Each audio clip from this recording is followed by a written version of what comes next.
25장부터 32장까지는 이스라엘 주변국에 대한 심판의 예언을 하고 있습니다. 25장에서는 암몬 족속, 모압, 세일, 에돔, 블레셋 다섯 나라에 대한 이 멸망을 예언하고, 그 다음에 두로에 대해서 예언은 27절부터 26장부터 28장까지 이 세 장에 걸쳐서 두로에 대한 멸망의 예언을 하고 있습니다. 그리고 29장부터 32장까지는 애굽의 멸망을 예언하고 있는 내용입니다. 그러면 다섯 나라에 비해서 두로와 애굽을 왜 강조하였느냐 하면 이스라엘 민족에 그만큼 영향을 미쳤던 두 나라였기 때문이고, 그 다음에 바벨론에 의해서 멸망당한 마지막 두 나라 강대국이었기 때문에 이렇게 긴 예언의 말씀을 통해서 패망을 예언하고 있습니다. 이 두 가지 두로에 대한 예언의 특징을 보면 하나님의 심판은 온전하고 또 어느 것도 예외될 수 없다라고 하는 것을 분명히 말하면서 26장부터 28장까지는 7번의 여호와께서 이르시되 이는 여호와의 말씀이니라 라고 하는 동일 구절을 향해서 연결고리를 사용하고 있습니다. 아마르, 그 다음에 아도나이 여호와라고 하는 말로 하나님께서 친히 말씀하신다라는 어구의 특징적인, 예언서의 특징적인 어구입니다. 그 다음에 이 예언 이후에는 슬픈 노래를 지어서 부르게 되는데, 여기는 슬픈 노래라고 하는 것은 그냥 애가라고 하는 것으로 우리가 부르지만, 특별히 이 두로에 대한 애가는 장송곡 같이 죽음을 애도하며 장례식장에서 부르는 그런 애가의 형태를 가지고 있습니다. 그러면 왜 두로와 애굽을 기르게 할애하였는가라고 하는 것에 두 가지 특징이 있는데, 두로는 해상무역으로 부강한 나라가 되었고, 그 다음에 바벨론의 침공을 13년이나 막아섰던 그런 마지막 멸망당할 때까지 저항했던 나라였기 때문에 아무리 경제적으로 부강한 나라도 멸망당한 나라고 하는 것이 두로에 대한 예언이었다면, 애굽에 대한 예언은 그 당시에 가장 강대국이었고 정치적으로 그 다음에 모든 세계를 지배하는 그런 나라였었는데, 그 나라도 하나님의 심판 아래 놓여 있다라고 하는 군사적인 강국도 무너질 수밖에 없다라고 하는 것을 우리에게 보여주고 있는 것입니다. 그러면 오늘 두로에 대한 심판의 예언 가운데에서 이 슬픔의 노래가 그 당시에 두로 백성들뿐만 아니라 유대인들, 그리고 포로로 잡혀가 있는 사람들에게 예언을 한 것이 에스겔의 예언서이니까, 포로로 잡혀가 있는 사람들의 정서는 어떻게 그것을 받아들이고, 그 다음에 어떤 하나님의 말씀과 예언서의 말씀을 공감하고 있는지를 우리가 묵상해 보아야 할 것입니다. 두로에 대해서 예언한 것은, 두로는 경제적으로 부강한 나라였기 때문에 이스라엘 민족이 부러움의 대상이 되기도 하였습니다. 사람들은 부족한 것보다는 풍족한 것을 원하지요. 부유한 삶에 대한 긍정적으로 생각하는 모습이 있습니다. 그렇게 살기를 원합니다. 가난하게 살고자 하는 사람은 청렴하다라고 하는 표현으로 미화되긴 하지만 그렇게 살고 싶은 사람은 없습니다. 이왕이면 가난을 벗어나고 또 부유한 삶을 살아가서 원하는 것을 누리며 살아가기를 원하는 것입니다.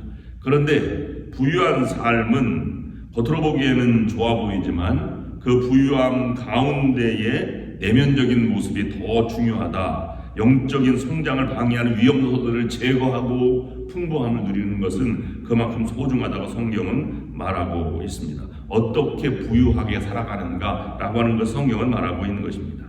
성경에 기록된 내용에 보면 이스라엘 백성들이 부유해지고 살만해지게 될 때에 그들이 범한 죄악이 있는데, 그것은 마음이 교만해지고 또 더 나아가서는 하나님을 떠나는 삶을 살게 되며 윤리와 도덕적뿐만 아니라 종교적으로도 우상을 섬기는 그러한 삶을 살아가고 있는 것을 볼 수 있습니다.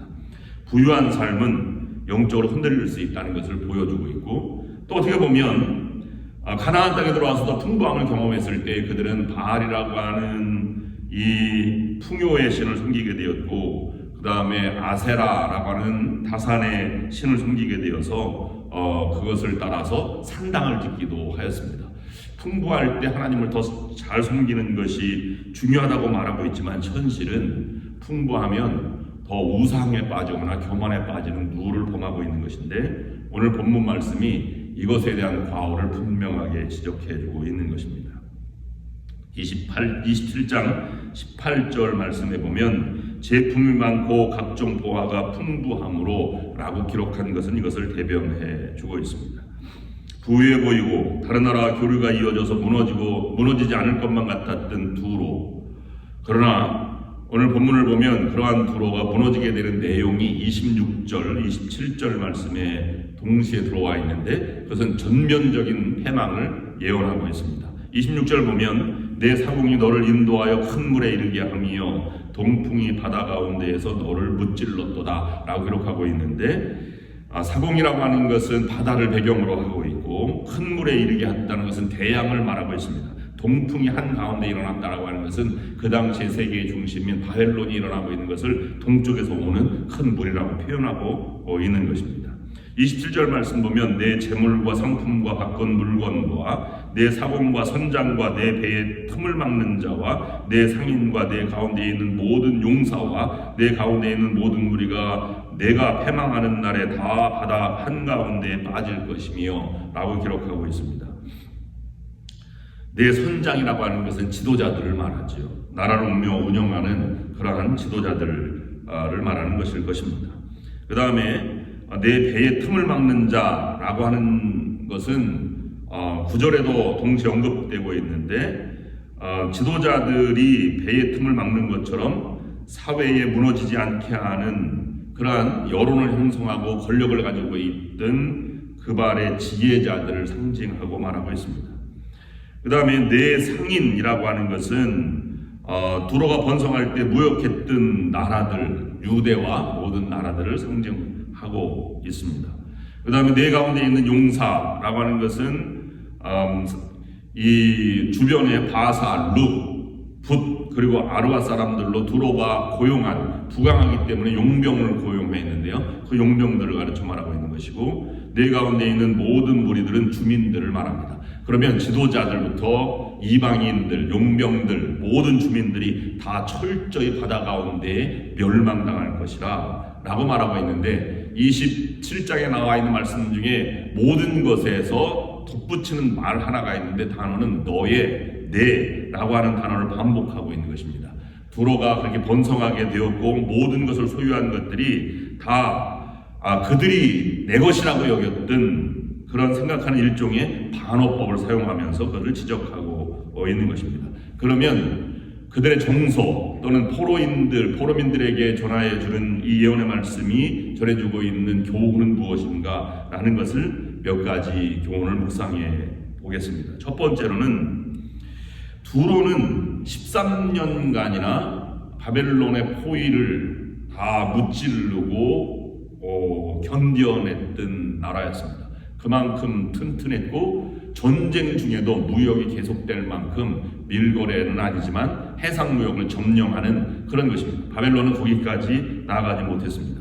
그들 생각에는 예루살렘 패망을 보면서 슬퍼하긴 하였지만 오히려 두로에는 잘 됐다. 이웃나라의 패망을 오히려 고맙게 여기고 자신들의 이익이라고 여겼던 마음이 23, 24, 25장 너희들은 유대가 멸망할 때, 예루살렘 멸망할 때 오히려 고소하고 웃지 않았느냐라고 하는 예언들의 말씀을 보면서 그들은 오히려 그 패망을 아파하지 않고 자기의 유익으로 삼고 교만해진 마음을 여기에서 나타내고 있는 것입니다. 아마 13년이라고 하는 세월은 적은 세월이 아닙니다.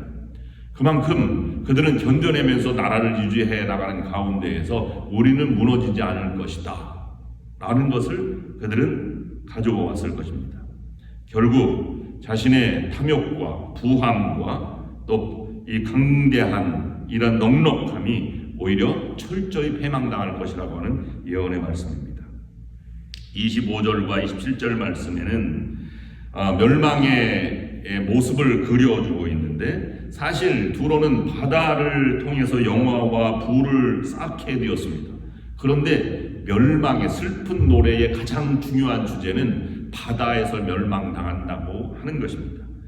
그 바다 중심, 즉 바다 가운데에서 다른 나라로부터 영광과 신성을 받아왔는데 오히려 멸망의 시기에는 그것 때문에 패망, 심판의 장소가 되었다는 것을 우리에게 말씀해주고 있는 것입니다. 지금까지 부를 준 것도 하나님이고 또 주변국들과 함께 무역하는 것도 하나님의 은혜이고 다 청지기, 내가 가지고 있는 모든 것들은 하나님을 위해서 또는 나라와 더불어서 살아가는 그러한 나누며 하나님의 영광을 드러내며 정도를 걸으며 살아가도록 그렇게 베푼 것인데 그것을 활용하지 못했다라고 하는 것을 우리에게 전해주고 있습니다. 우리도 교만함으로 살아간다면 두로에게 행하셨던 것처럼 하나님께서는 내 소유하고 자랑하는 그것으로 우리가 오히려 걸려 넘어지게 만들어 버릴 것이라 라고 하는 것입니다.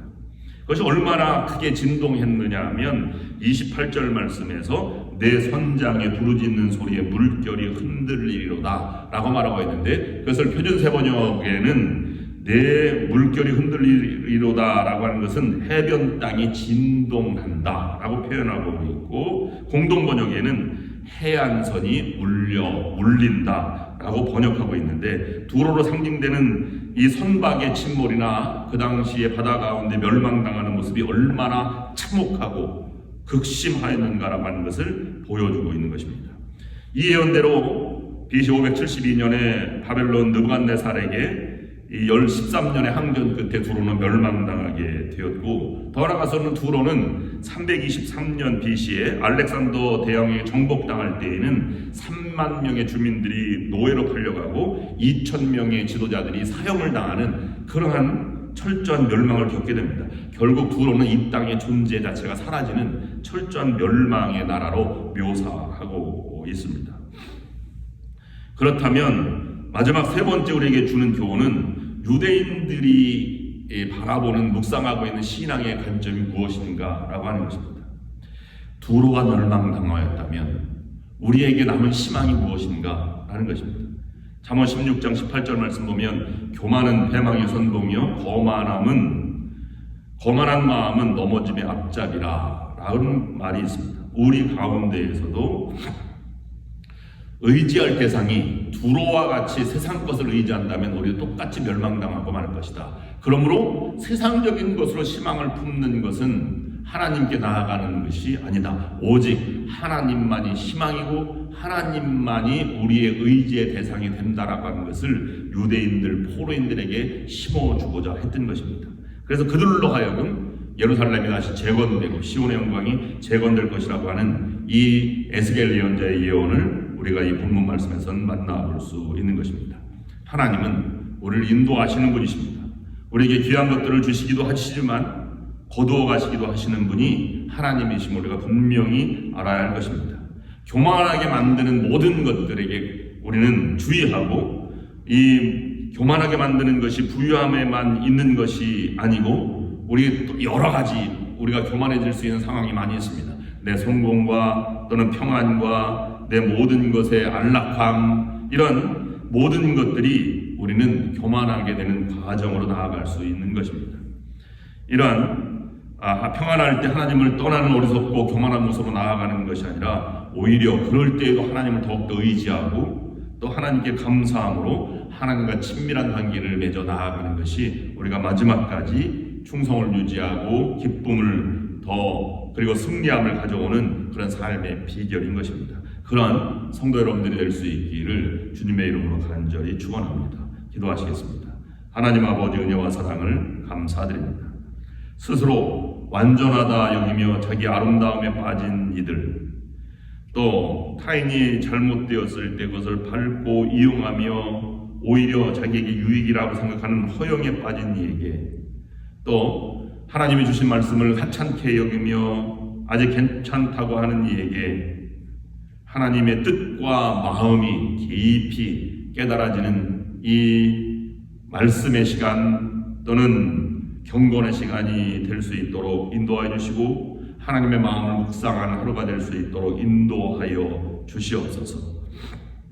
우리가 먼저 하나님 앞에 친밀하게 교제하며 살아가는 자가 되게 하셔서 하나님이 주신 진정한 복을 누리며 기쁨을 누리며 승리하는 삶을 살아갈 수 있도록 인도하여 주시옵소서. 오늘 하루도 주님께서 함께하여 주시기를 간절히 빌고 원하오며 예수 그리스도의 이름으로 간절히 기도드리옵나이다. 아멘. 이제는 우리 주 예수 그리스도의 은혜와 하나님 아버지의 극진하신 사랑하심과 성령의 역사인도 교통하심, 오늘 말씀을 묵상하고 나아가는 모든 성도 위에 지금부터 영원토록 함께하옵시기를 간절히 축원하옵나이다.